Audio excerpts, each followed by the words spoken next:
This story about the flooding in Europe is a huge story. We've been covering it for weeks here at CNN World Weather. It affected dozens of countries across Central Europe, thousands of square kilometers. We were talking about these rivers that flooded slowly, rising slowly, and then falling very slowly as well. So it took literally weeks, and our iReporter sent us great images of all the different things. I want to start you off with this one right over here. This one came from Emily, and what I liked about it is Emily brought to our attention the fact that Vienna was actually doing pretty well. It was protected from the flooding. It was mostly the businesses right on the river, the ones that were not doing too well. And then we got another picture, and this one is from Felipe. He sent us this one of the boats on the Danube River. And he said the river traffic was the thing that was most affected, and it surprised him how these huge boats had to fight so hard against the currents. It's that kind of detail that makes iReporters and iReports so special, and why we like them so much here at CNN World Weather.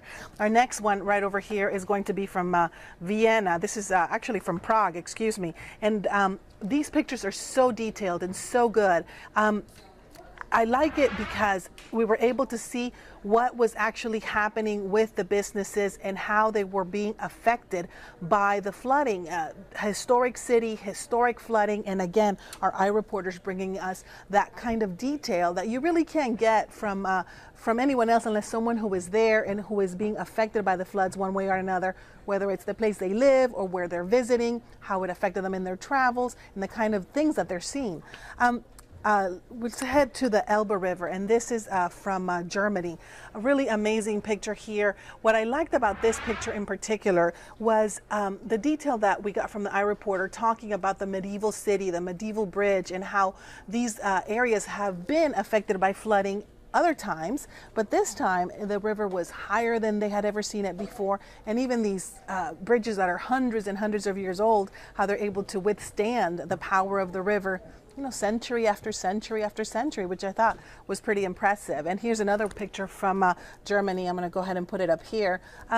This one, I really like this picture from Dresden because not only does it tell the story of the river rising slowly, but also the hundreds and hundreds of volunteers that had been helping out and been there day in and day out. It wasn't just, of course, the firefighters and the police officers and the government workers, but regular people that gave their time, had their effort to go out there and not only fill sandbags, but lay them down and try to protect their city from the rising floodwaters.